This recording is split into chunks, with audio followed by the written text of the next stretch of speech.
नमस्कार स्टूडेंट्स, मैं प्रेम प्रकाश, आपका स्वागत है। आज हम पढ़ेंगे प्रश्नावली 12, अध्याय नंबर 12, व्रत। ये प्रश्नावली व्रत से संबंधित है। विभिन्न प्रमेय और व्रत से संबंधित विभिन्न समस्याओं का हम यहाँ पर अध्ययन करेंगे। तो सबसे पहले हम देखते हैं व्रत क्या होता है। व्रत एक समतलीय आकृति होती है। समतल में स्थित किसी एक बिंदु से अचर दूरी पर स्थित सभी बिंदुओं का जो समुच्चय है, ये समुच्चय एक व्रत कहलाता है। समतल में स्थित एक बिंदु से अचर दूरी पर स्थित बिंदुओं का समूह व्रत कहलाता है। और ये एक स्थिर बिंदु व्रत का केंद्र, और ये जो अचर दूरी है यानी निश्चित दूरी है, ये जो समान दूरी है, ये दूरी कहलाएगी व्रत की त्रिज्या। ये जो गोलाकार भाग है इसको हम व्रत कहते हैं। व्रत किसी भी समतल को तीन भागों में विभाजित करता है। एक तो हो जाएगा बहिर्भाग, जैसे बिंदु P व्रत के बहिर्भाग में है, और बिंदु Q देखिए, बिंदु Q है व्रत पर, और बिंदु R है, ये है व्रत के अभ्यंतर में।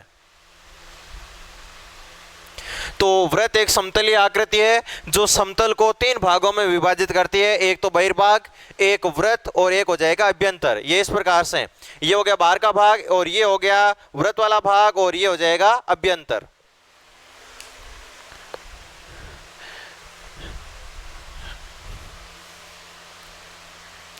ये एक व्रत है। व्रत पर स्थित किन्हीं दो बिंदुओं को मैं यदि आपस में मिला देता हूं, मैं बिंदु A और B को आपस में मिला देता हूं, तो व्रत पर स्थित किन्हीं दो बिंदुओं को मिलाने वाला रेखाखंड व्रत की जीवा कहलाता है। व्रत पर स्थित किन्हीं दो बिंदुओं को मिलाने वाला रेखाखंड व्रत की जीवा कहलाता है। और व्रत की सबसे बड़ी जीवा व्रत का व्यास होता है।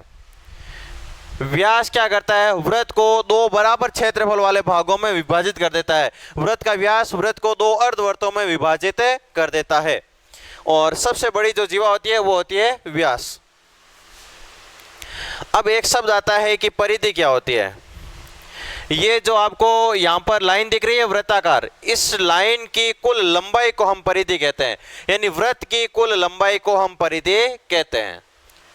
जैसे यदि कोई आकृति सीधी रेखाओं से बनी है तो उसकी सभी लंबाई को, कुल लंबाई को, जैसे एक आयत है, इसकी कुल लंबाई को हम कहेंगे परिमाप। इसी प्रकार यदि कोई आकृति वक्राकार रेखाओं से बनी है, वक्राकार रेखाओं से बनी है, तो उसकी कुल लंबाई को हम कहेंगे परिधि।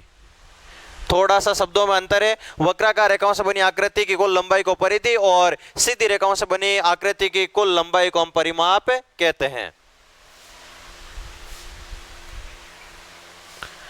अब देखिए व्रत से संबंधित हम कुछ परिभाषाएं, ये प्रमेय लेते हैं। मैं लेता हूं सबसे पहले प्रमेय नंबर 1। प्रमेय 1 है व्रत की बराबर जीवाएं व्रत के केंद्र पर बराबर कोण अंतरित करती है। व्रत की बराबर जीवाएं केंद्र पर बराबर कोण अंतरित करती है। ये एक हो गया व्रत। इसके केंद्र को मैंने नाम दे दिया O, और मैंने ले ली दो बराबर जीवाएं, ये एक जीवा और ये ले ली मैंने दूसरी जीवा। इन दोनों जीवाओं के शीर्षों को मैं व्रत के केंद्र से मिला देता हूं। इसका नाम दे दिया C और इसका नाम दे दिया D। ये दोनों जीवाएं आपस में बराबर है। हमें सिद्ध करना है कि कोण 1 और कोण 2 आपस में बराबर होगा। तो यहां पर आपको क्या दिया हुआ है? यहां पर दे रखा है कि दो बराबर जीवाएं AB और CD, और हमें सिद्ध करना है कोण 1 बराबर कोण 2। ये हमें सिद्ध करना है। यहां पर दो त्रिभुज बन गए। मैं इन दोनों त्रिभुजों को लेता हूं। अब त्रिभुज एक तो है AOB, व त्रिभुज COD में। इन दोनों त्रिभुजों में देखिए, दोनों त्रिभुजों में AB और CD आपस में बराबर है। AB बराबर CD, ये तो आपको दिया हुआ है। ठीक इसी प्रकार देखो एओ वृत्त की त्रिज्या, ओसी वृत्त की त्रिज्या और ओडी और ओबी ये भी वृत्त की त्रिज्याएं हैं। तो एक ही वृत्त की सभी त्रिज्याएं बराबर होती है, ये तो आपको पता ही होगा। एक वृत्त की सभी त्रिज्याएं बराबर होती है, एक वृत्त के सभी व्यास बराबर होते हैं, एक वृत्त में अनंत त्रिज्याएं खींची जा सकती है, एक वृत्त में अनंत व्यास भी खींचे जा सकते हैं। जबकि जीवाओं की लंबाई अलग अलग होती है और एक वृत्त में जीवाएं भी कितनी भी खींची जा सकती है। तो मैं यहां पर लिख देता हूं एओ बराबर, ये एओ किसके बराबर लिख देता हूं मैं, ओसी के बराबर लिख देता हूं। ये है त्रिज्याएं, एक ही वृत्त की त्रिज्याएं। और उसके बाद में बीओ के बराबर मैं लिख देता हूं डीओ, ये भी एक ही वृत्त की त्रिज्याएं हैं।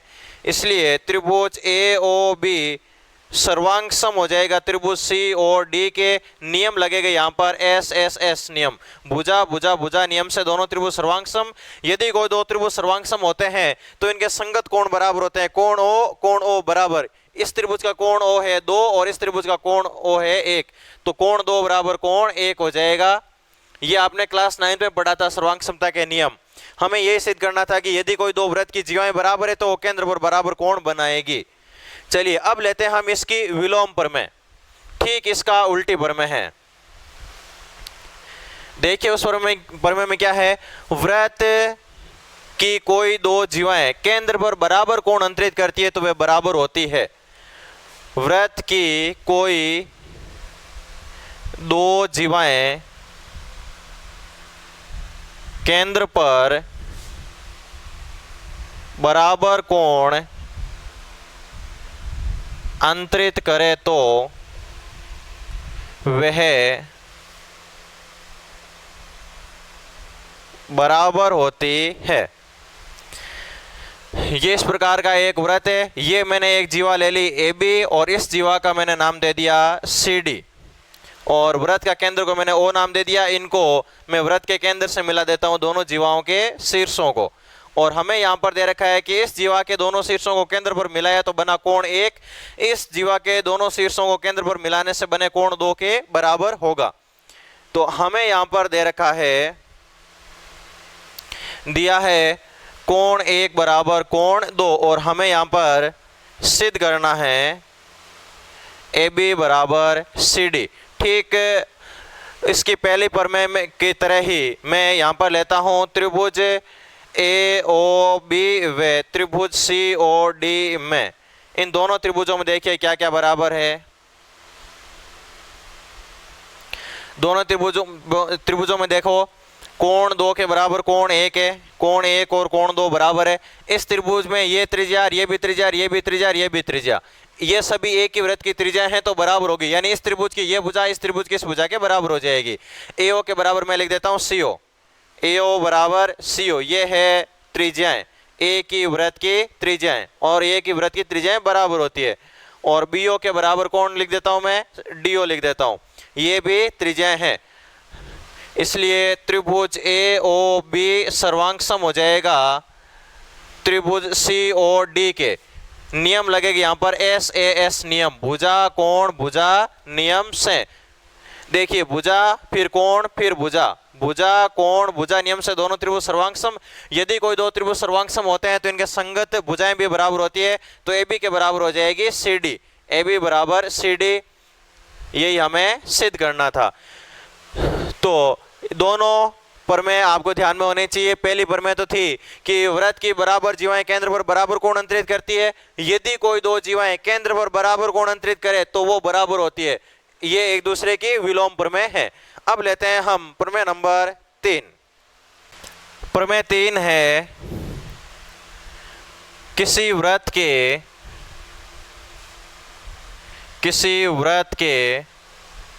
केंद्र से जीवा पर डाला गया लंब, जीवा को समद्विभाजित करता है। वृत्त के केंद्र से जीवा पर डाला गया लंब जीवा को समद्विभाजित करता है। ये हमें सिद्ध करना है। ये एक वृत्त और इसमें ये हो गया वृत्त का केंद्र और यहाँ पर मैंने एक जीवा ले ली ए बी और अब मैं इस वृत्त के केंद्र से जीवा पर लंब डाल देता हूं। ये मैंने जीवा पर डाल दिया लंब बिंदु डी पर मुझे सिद्ध करना है कि बिंदु डी ए बी का मध्य बिंदु है, यानी ए बी को क्या करता है, समद्विभाजित करता है, समान दो भागों में, बराबर वो दो भागों में विभाजित करता है। तो यहां पर हमें क्या दे रखा है, यहां पर हमें दिया हुआ है कि कोण डी है वो 90 डिग्री है, यानी कोण डी लंब है, कोण डी की जगह लंब है, कोण ओ डी किस पर, ए बी पर। और हमें सिद्ध करना है, हमें सिद्ध करना है कि AD बराबर होगा BD, ये AD और BD आपस में बराबर होंगे। इसके लिए मैं क्या करता हूं, A को O से मिला देता हूं और B को भी O से मिला देता हूं, यानी जीवा के शीर्षों को वृत्त के केंद्र से मिला दिया। तो ये त्रिज्या और ये त्रिज्या दोनों बराबर, यहाँ पर 90 डिग्री कोण और बीच वाली भुजा दोनों त्रिभुजों में उभयनिष्ठ हो रही है। तो कौन सा नियम लग रहा है, समकोण कर्ण भुजा, समकोण कर्ण भुजा नियम से दोनों त्रिभुज हो जाएंगे सर्वांग सम। इसलिए त्रिभुज AOD व त्रिभुज, अब त्रिभुज AOD व त्रिभुज BOD में, इन दोनों में देखो कोण AOD बराबर कोण ADO बराबर कोण BDO, यानी D दोनों तरफ बराबर है, कितना डिग्री है, प्रत्येक 90 डिग्री। और OD के बराबर OD बराबर OD लिख देना, उभयनिष्ठ भुजा है ये, OD दोनों त्रिभुजों में काम आ रही है। और AO बराबर BO, यहाँ पर लिख देना त्रिज्याएं, इसलिए त्रिभुज AOD सर्वांग सम हो जाएगा त्रिभुज BOD के, AOD BOD के सर्वांग सम हो जाएगा। नियम लगेगा यहाँ पर RHS नियम से, ये दोनों त्रिभुज हो गए सर्वांग सम। यदि कोई दो त्रिभुज सर्वांग सम होते हैं तो उनकी संगत भुजाएं बराबर होती है, तो यहाँ पर हो जाएगा AD बराबर BD, यही हमें सिद्ध करना था। अब ठीक इसकी विलोम प्रमेय लेते हैं।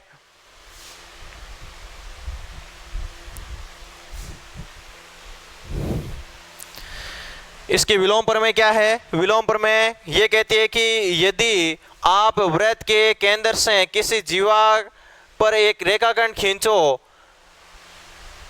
या फिर ऐसे कह दीजिए कि वृत्त के केंद्र से जीवा के मध्य बिंदुओं को मिलाने वाला रेखाखंड जीवा पर लंब होता है। ये वृत्त का केंद्र O, यहाँ पर A और यहाँ पर B। देखिए इसकी प्रमेय की मैं भाषा लिख देता हूं। प्रमेय नंबर 4, वृत्त के केंद्र को जीवा के मध्य बिंदु से मिलाने वाला रेखाखंड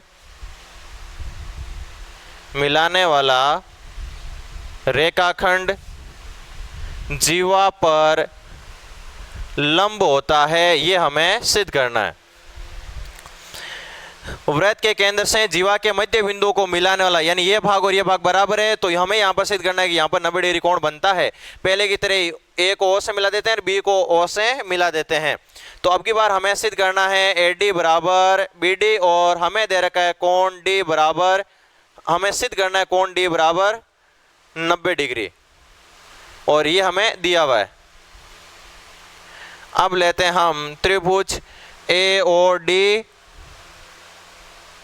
व त्रिभुज BOD में, AOD और BOD में दोनों त्रिभुजों में देखिए क्या क्या बराबर है, AD बराबर BD, ये आपको दिया हुआ है। उसके बाद में देखिए OD दोनों त्रिभुजों में उभयनिष्ठ है, OD इसमें भी है उसमें भी है।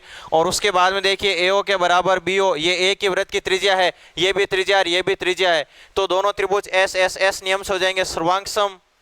इसलिए त्रिभुज AOD सर्वांग सम त्रिभुज BOD नियम लगेगा SSS नियम से, दोनों त्रिभुज हो गए सर्वांग सम।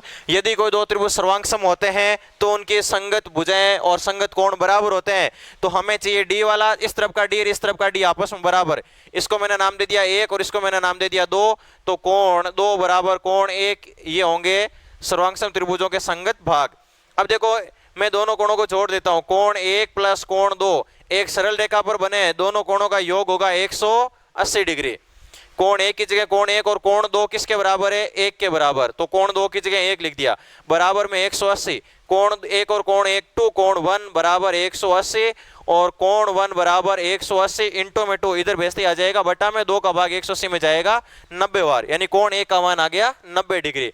और 90 डिग्री का मतलब होता है लंब, यानी OD लंब है AB पर।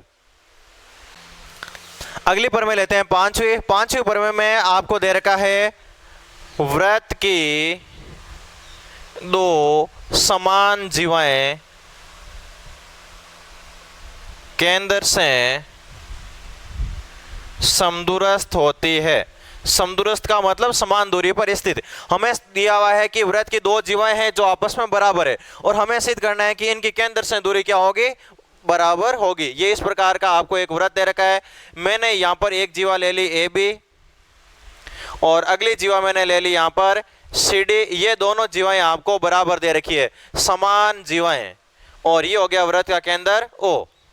तो अब की बार यहां पर हमें जो दे रखा है उसको लिखता हूं। हमें दे रखा है ए बी बराबर सी डी और हमें सिद्ध करना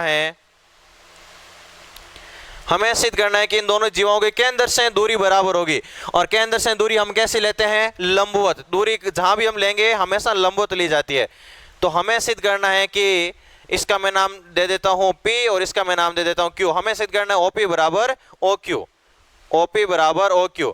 ये जीवा और ये जीवा बराबर है, तो इन दोनों जीवाओं की केंद्र से ये दूरी और ये दूरी आपस में बराबर होगी, दोनों दूरी आपस में बराबर होगी। ये हमें सिद्ध करना है। सिद्ध करने के लिए मैं क्या करता हूं, D को O से मिला देता हूं और इधर मैं A को O से मिला देता हूं।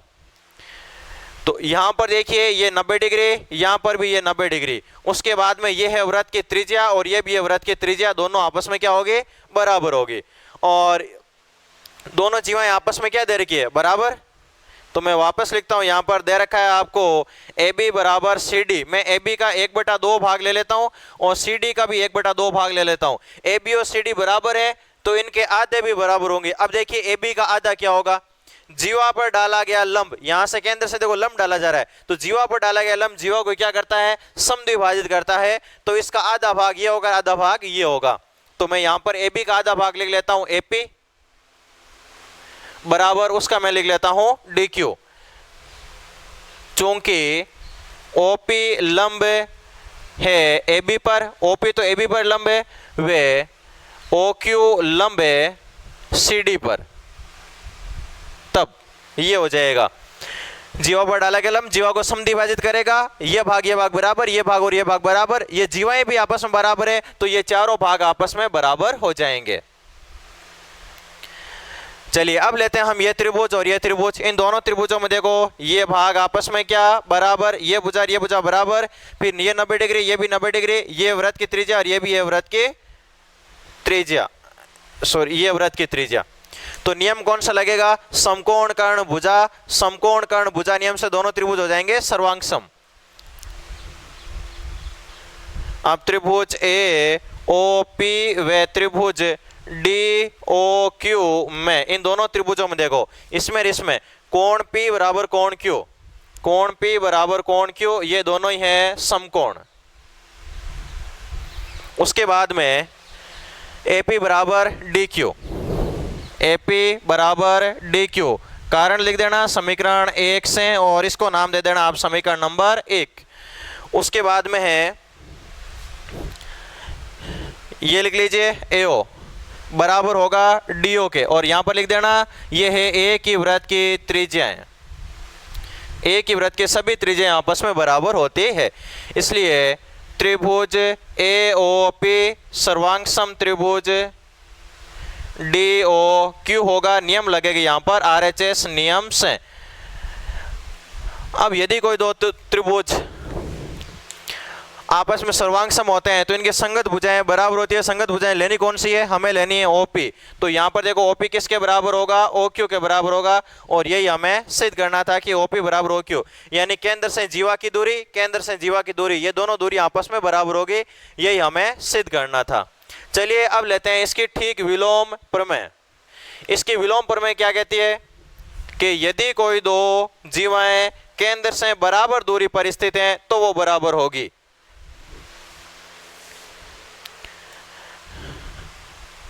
केंद्र से वृत्त के केंद्र से समदूरस्थ जीवाएं बराबर होती है। वृत्त के केंद्र से समान दूरी पर स्थित जीवाएं आपस में बराबर होती है, ये हमें सिद्ध करना है। ये आपको दे रखा है इस प्रकार का एक वृत्त, और इसका केंद्र मैंने दे दिया O। एक आपको जीवा ये दे रखी है और दूसरी जीवा आपको ये दे रखी है। इसका नाम दे दिया मैंने AB और इसका मैंने नाम दे दिया CD। और आपको इन दोनों जीवाओं के केंद्र से दूरी बराबर दे रखी है, ये दूरी और ये दूरी बराबर है। दूरी हमेशा लंबवत ली जाती है, ये हमेशा ध्यान रखना, कोई तिरछी दूरी कभी नहीं देखी जाएगी। दूरी का मतलब एकदम सीधी दूरी। B को मिला दिया वृत्त के केंद्र O से और फिर इधर C को मिला देता हूं मैं। आपको क्या दे रखा है, ये दूरी और ये दूरी बराबर है और आपको सिद्ध करना है जीवाएं आपस में क्या होगी, बराबर होगी। ये वृत्त की त्रिज्या और ये भी वृत्त की त्रिज्या। तो यहां पर नियम कौन सा लग रहा है, समकोण कर्ण भुजा। समकोण कर्ण भुजा नियम से दोनों त्रिभुज क्या हो जाएंगे, सर्वांगसम हो जाएंगे।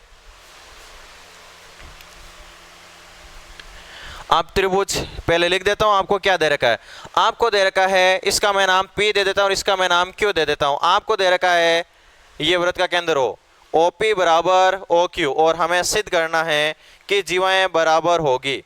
हमें सिद्ध करना है AB बराबर CD। चलिए इसको हल करते हैं। त्रिभुज मैं लेता हूं यहां पर POC व त्रिभुज BOQ में, BOQ और COP में, दोनों त्रिभुजों में देखो कोण P बराबर कोण Q, ये प्रत्येक 90 डिग्री है। उसके बाद में OP बराबर OQ, ये आपको क्वेश्चन में दिया हुआ है। और उसके बाद में OC बराबर OB, ये है एक ही वृत्त की त्रिज्याएं, इसलिए त्रिभुज COP सर्वांगसम हो जाएगा त्रिभुज BOQ के। नियम लगेगा यहाँ पर RHS नियम से दोनों त्रिभुज हो जाएंगे सर्वांगसम।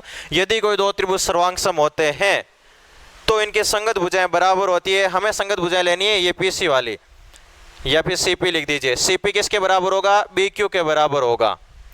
या फिर आप इनका दोगुना कर लीजिए, 2CP बराबर 2BQ। अब देखो CP का दोगुना करेंगे तो क्या बन जाएगा, DC बन जाएगा, बराबर BQ का दोगुना करेंगे तो क्या बन जाएगा, AB बन जाएगा। और यही हमें सिद्ध करना था। ये दुगुने बराबर क्यों होंगे, क्योंकि जीवा पर डाला गया लंब जीवा को समद्विभाजित करता है, तो ये भाग और ये भाग बराबर होंगे। इधर ये और ये बराबर होंगे, किसी एक भाग का दोगुना करने पर पूरा भाग बन जाएगा। तो ये थी आपके छठवीं प्रमेय। सातवीं प्रमेय लेते हैं। सातवीं प्रमेय है कि वृत्त के किसी चाप द्वारा केंद्र पर अंतरित कोण वृत्त के शेष भाग पर अंतरित कोण का दुगुना होता है। मैं लैंग्वेज लिख देता हूं इसकी, वृत्त के किसी चाप द्वारा केंद्र पर अंतरित कोण वृत्त के शेष भाग का दोगुना होता है। देखिए कैसे, ये एक मैंने ले लिया वृत्त और वृत्त का मैं एक चाप ले लेता हूं। चाप का मतलब ये जो आपको वक्राकार रेखा दिख रही है ना, इसको हम चाप कहते हैं। ये एक पूरा चाप है, इस चाप को वृत्त कहते हैं और इसका मैं एक भाग ले लेता हूं, वृत्त का एक भाग।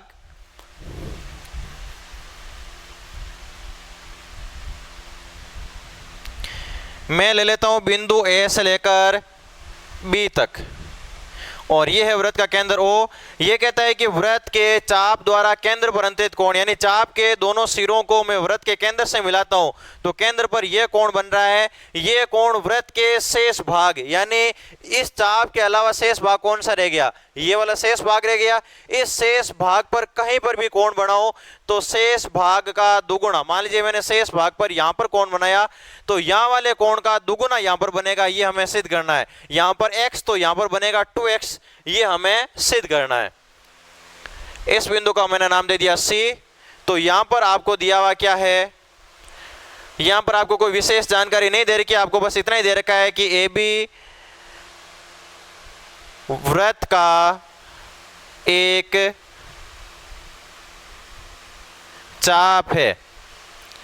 AB एक वृत्त का चाप है और हमें सिद्ध करना है, हमें सिद्ध करना है कि केंद्र पर बना कोण AOB बराबर दुगुण होगा कोण ACB का।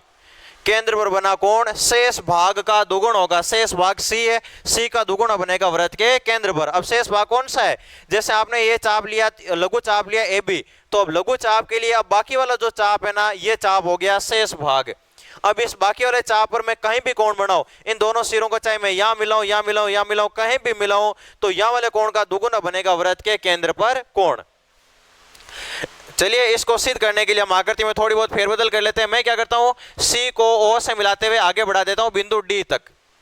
मैं लिख देता हूं बिंदु सी को केंद्र ओ से मिलाते हुए बिंदु डी तक बढ़ाया। इस प्रकार मैं इसको आगे बढ़ा देता हूं। अब आपने क्लास 9th में पढ़ा है कि वृत्त का त्रिभुज का बहिष्कोण क्या होता है। त्रिभुज का बहिष्कोण उसके अंतराभिमुख दो कोणों के योग के बराबर होता है। तो हम बात करते हैं त्रिभुज BOC की। अब त्रिभुज BOC में, त्रिभुज BOC में देखिए OC बराबर होगा OB। क्यों, क्योंकि ये एक ही वृत्त की त्रिज्याएं हैं। देखिए OC और OB दोनों आपस में क्या होंगे, बराबर होंगे। ये है एक ही वृत्त की त्रिज्याएं, और एक ही वृत्त की सभी त्रिज्याएं आपस में बराबर होती है, ये आपको पता ही होगा। तो ये भाग और ये भाग आपस में बराबर, तो ये दो भुजाएं बराबर है, तो इन बराबर भुजाओं के सामने के दो कोण भी बराबर होंगे। इस भुजा के सामने के कोण को मैंने x नाम दे दिया और इस भुजा के सामने कोण को भी मैंने नाम x दे दिया। ये इसके सामने का कोण x है, तो इसके इस भुजा के सामने का कोण भी x होगा। तब कोण OCB बराबर कोण OBC बराबर x, ये मैंने मान लिया। अब देखो इस त्रिभुज का बहिष्कोण, बहिष्कोण कोण BOD देखिए, त्रिभुज BOC का बहिष्कोण कोण BOD बराबर, BOD इस त्रिभुज का बहिष्कोण है। तो त्रिभुज का एक बहिष्कोण उसके अंदर के सामने के दो कोणों के योग के बराबर होता है। ये x, तो ये कोण हो जाएगा 2x। ये आ गया समीकरण नंबर 1। इसी प्रकार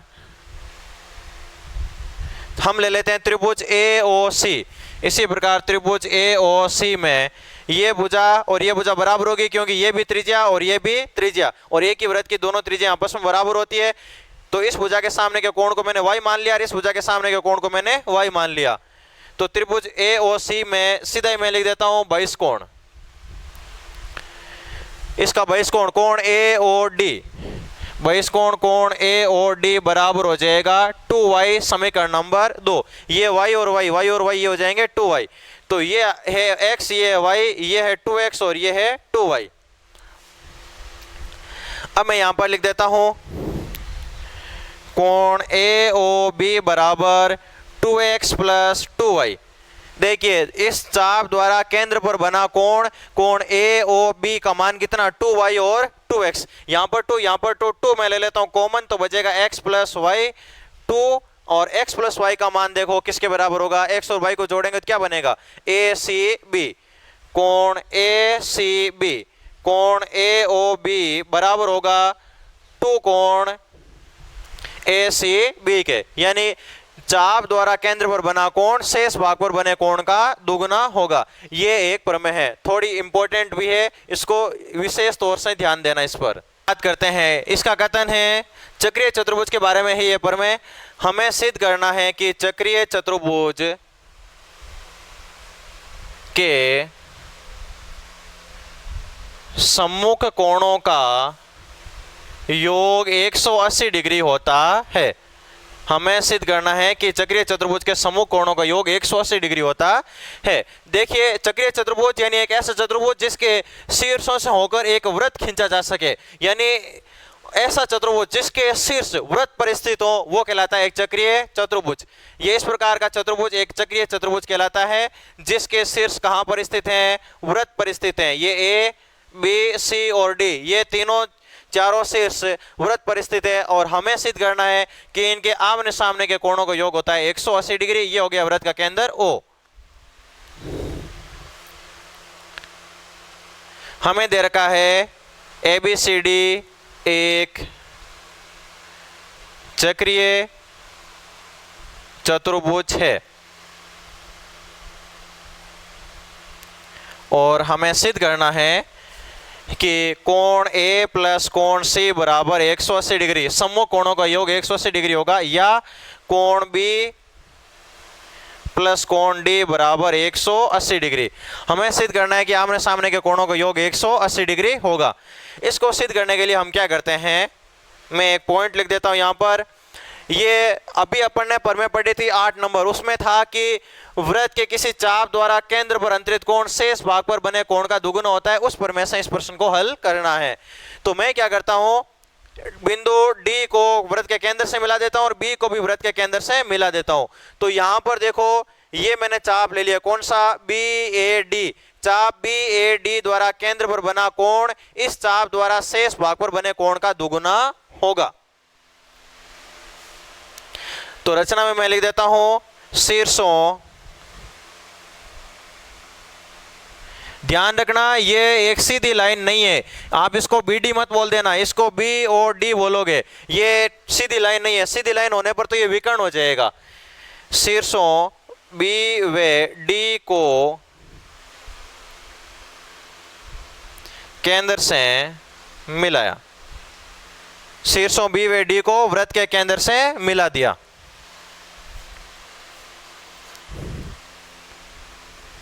अब चाप BAD द्वारा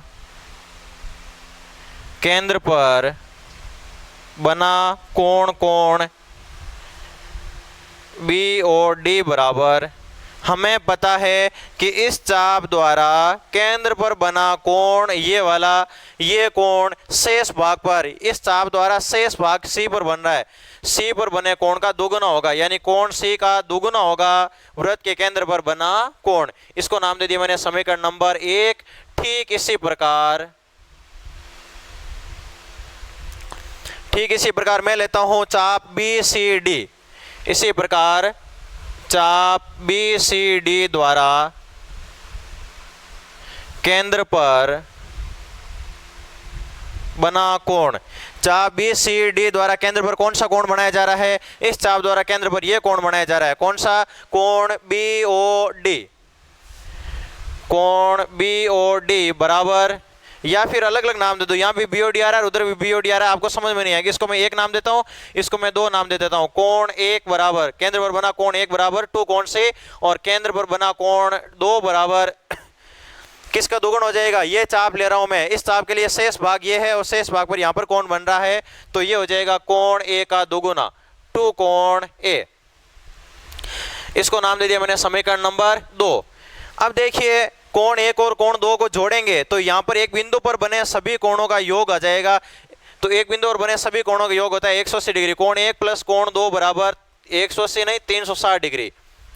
इन दोनों कोणों का योग होगा 360 डिग्री। कोण A की जगह आप लिख सकते हो 2 कोण C प्लस कोण 2 की जगह लिख सकते हो 2 कोण A बराबर 360 डिग्री। 2 ले लीजिए कॉमन, बचेगा कोण C प्लस कोण A बराबर 360। 2 इंटू में इधर भेजते ही बटा में जाएगा और 2 का भाग इसमें जाएगा 180 बार। कोण A प्लस कोण C बराबर 180 डिग्री। तो इन आमने सामने के दो कोणों का योग आ गया 180 डिग्री।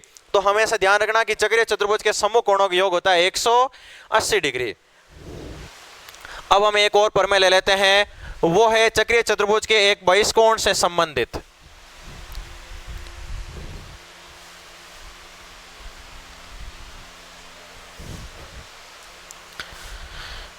प्रमेय नंबर 10 यहां पर मैं लिख देता हूं। यह प्रमेय का कथन, चक्रीय चतुर्भुज का एक बहिष्कोण उसके अंतराभिमुख कोण के बराबर होता है। चक्रीय चतुर्भुज का एक बहिष्कोण उसके अंतराभिमुख कोण के बराबर होता है। आपने त्रिभुजों में पढ़ा है त्रिभुज का बहिष्कोण क्या होता है। त्रिभुज का बहिष्कोण उसके अंदर के सामने के दो कोणों के योग के बराबर होता है। त्रिभुज का एक बहिष्कोण उसके अंतराभिमुख दो कोणों के योग के बराबर होता है।